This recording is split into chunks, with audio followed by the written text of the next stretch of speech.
The house on Wormwood Lane. Eleanor could feel the house watching her. It was quiet at first, an odd silence, like sound moved differently inside the old walls. Her family had just moved into the pale brick house at the end of Wormwood Lane. It looked like something from a forgotten storybook, tall gables, windows like narrow eyes, and ivy clawing up its sides. Her parents were thrilled. "It's historic," her mother said, running her fingers over the banister's worn wood. "It has charm." Her father admired the original fireplace. Eleanor noticed the way the shadows clung to the corners, how the lights flickered even without wind. "I don't like it," she whispered, mostly to herself. "Don't be dramatic," her mother said, ruffling her hair. "We finally have a house of our own. You'll get used to it." Eleanor nodded. But even at 11 years old, she knew when something wasn't just old, it was wrong. The wallpaper room. Her bedroom was on the second floor. The moment she stepped inside, she stopped. For walls wrapped in antique wallpaper, once cream-colored, now yellowing, peeling in quiet curls. It was covered in patterns of twisting vines, faded flowers, and in between them, shapes. Thin outlines of people, barely there, like someone had tried to paint them and thought better of it halfway through. One figure stood out, a woman in a long dress, tucked into the pattern near the corner by her bed. Her face was faint. But Eleanor saw the outline of eyes. A mouth. It felt like the wallpaper had depth, like the pattern went deeper than the wall. That night, Eleanor stared at the woman's faint shape for so long her vision blurred. When she blinked, the woman's head seemed to have turned. Only slightly. She pulled the covers up to her chin. "I don't like this room," she whispered aloud. But no one answered. At least, not yet. Uneasy silence. The first few nights passed quietly. Almost too quietly. Eleanor tried to ignore the feeling of being watched, telling herself it was just nerves. Her parents were busy unpacking, painting the kitchen, and arguing gently about where the bookshelf should go. Downstairs buzzed with life. But upstairs? Her room was still. The wallpaper didn't move, of course, but it felt like it should. Like something was just behind the paper, waiting. She started to notice little things. The door, which she always closed before bed, would be open a crack when she woke up. Her socks would be damp in the morning, though she never left the room. Her pillow, always flipped neatly, would be on the floor by sunrise, sometimes across the room. The woman in the wallpaper hadn't moved again. But Eleanor knew better than to trust stillness. She began sleeping with the hallway light on, the door cracked, just enough to see a sliver of safety. She didn't tell her parents. Not yet. They wouldn't believe her. The first whisper. It was the 5th night when she heard it. Eleanor lay in bed, staring at the ceiling. The air felt heavier somehow, the silence thicker. Outside, the wind rattled an old tree branch against her window pane, a tap, tap, tap. Then she heard it. A voice, soft as paper tearing. "Eleanor." She sat up fast. Her eyes scanned the dark, heart pounding. Nothing. Only the shape of her dresser. The moonlight against the floor. The faint outline of the woman in the wallpaper, still in her corner. Eleanor's breath shook. "Who's there?" Silence. She scrambled out of bed and turned on her lamp. The warm light filled the room, familiar and golden. The wallpaper was the same. The woman's shape hadn't moved.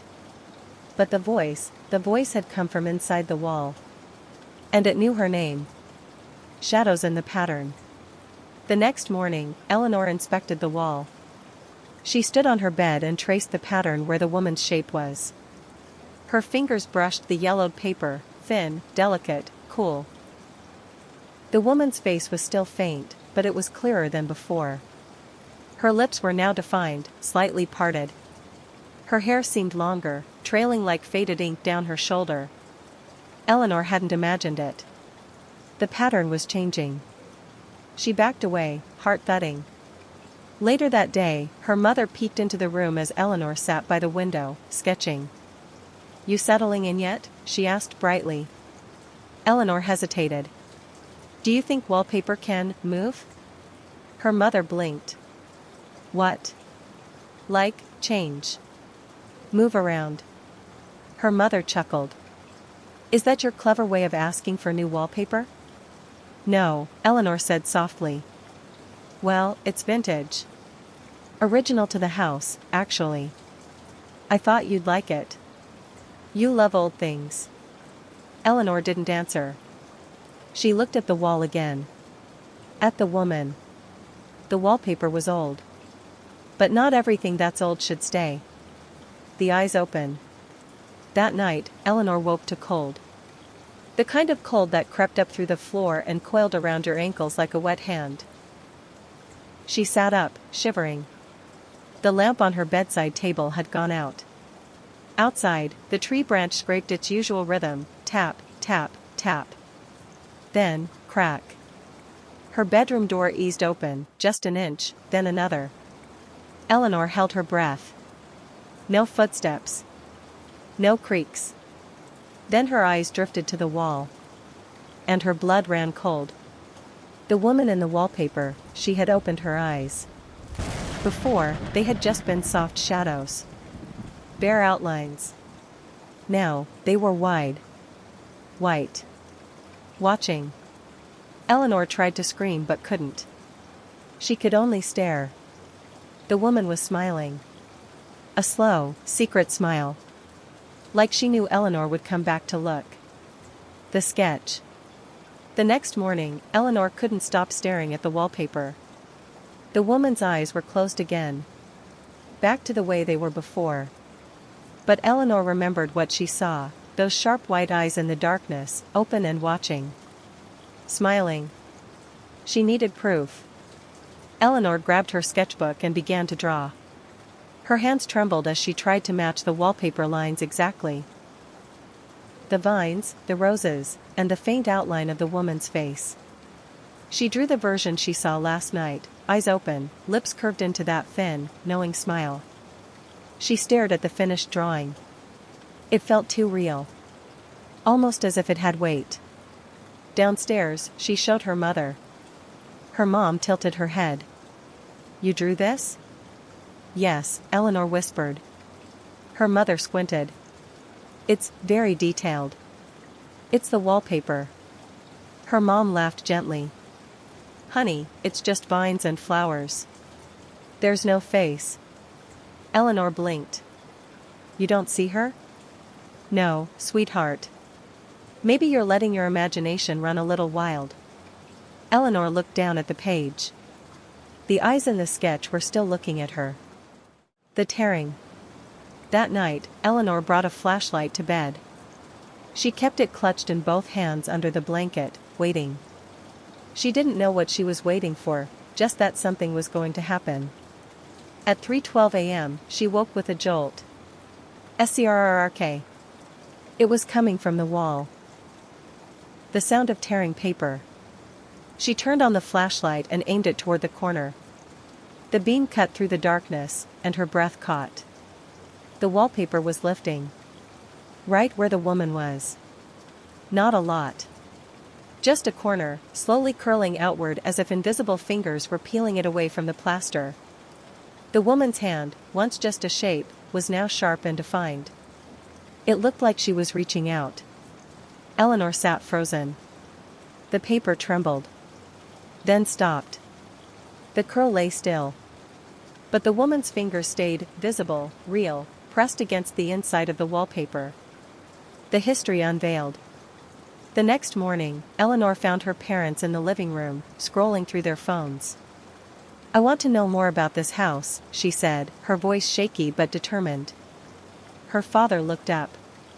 What do you mean? The wallpaper. The woman. It's like something is inside the walls. Her mother smiled kindly. Honey, you're letting your imagination get the better of you. It's just an old house. That's all. But Eleanor's curiosity was already pulling her away from their comforting words. She pulled open a dusty book on local history she'd found in the attic. The house had belonged to a woman named Marianne Ashwood in the late 1800s. Marianne was known in town for her beauty and kindness, but her life had ended tragically. She vanished one winter, never to be found. Rumors said she'd been trapped in the walls of the house by jealous neighbors, or maybe by her own despair. Eleanor shivered, the pieces clicking together. Could the woman in the wallpaper be Marianne?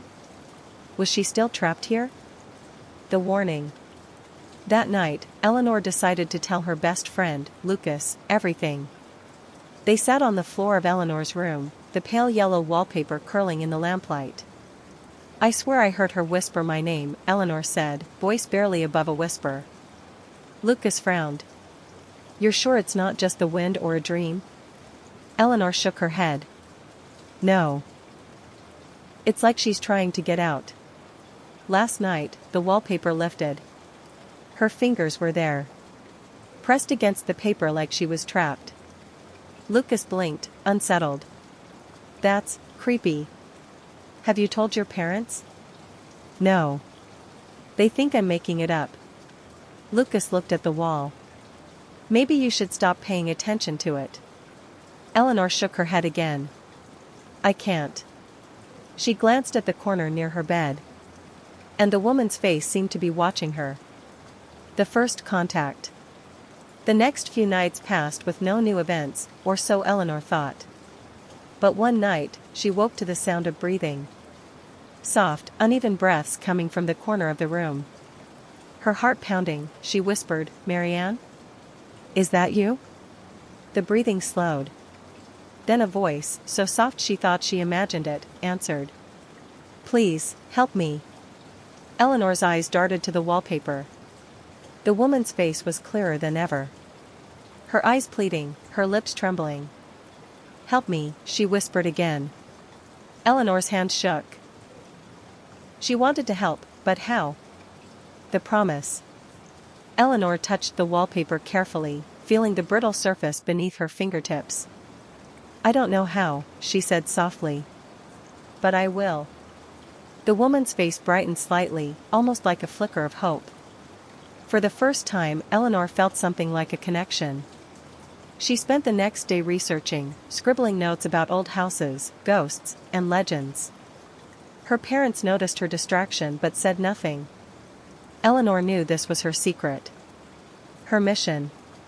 The dream. That night, Eleanor drifted into a restless sleep. She dreamed of a long hallway lined with mirrors. At the end stood the woman from the wallpaper, her eyes glowing faintly. Come, she said, her voice echoing. Eleanor stepped forward, but the hallway stretched on endlessly. Whispers filled the air. Help me, don't forget. Eleanor woke gasping. The wallpaper corner by her bed was slightly torn. The warning in the attic. Eleanor decided to explore the attic. Dust motes danced in the pale light from the small window.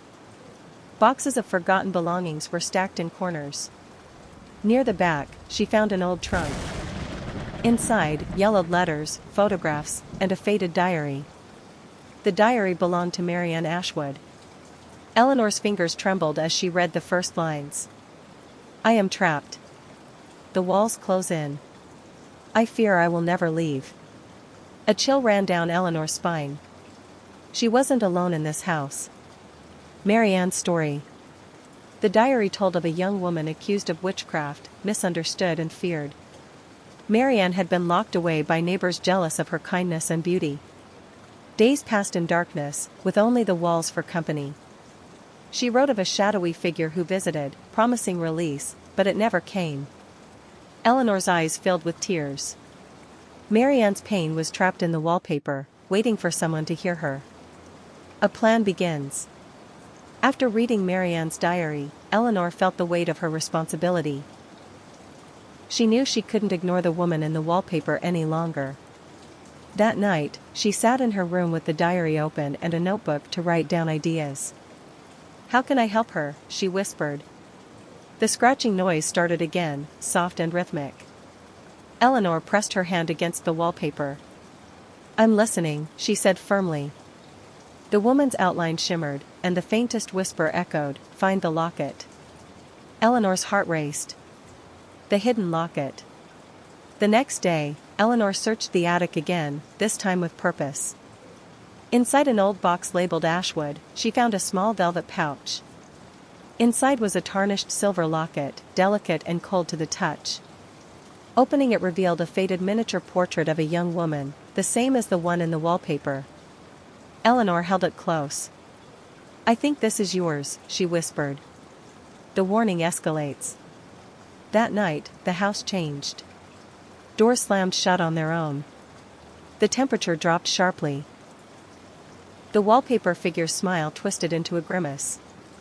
A voice hissed through the darkness, "Do not free me." Eleanor shivered but held the locket tightly. The history of the house. She dug deeper into town records, discovering that the Ashwood house had a dark past. Several residents had disappeared mysteriously. Marianne's disappearance was only the beginning. The house seemed to trap souls. Eleanor realized she might be next if she wasn't careful. A visitor at night. One evening, Lucas stayed over. As they talked, a cold breeze swept through Eleanor's room. The woman in the wallpaper appeared more defined, her eyes gleaming. Lucas gasped, "Did you see that?" Eleanor nodded, "She's real." The first attempt.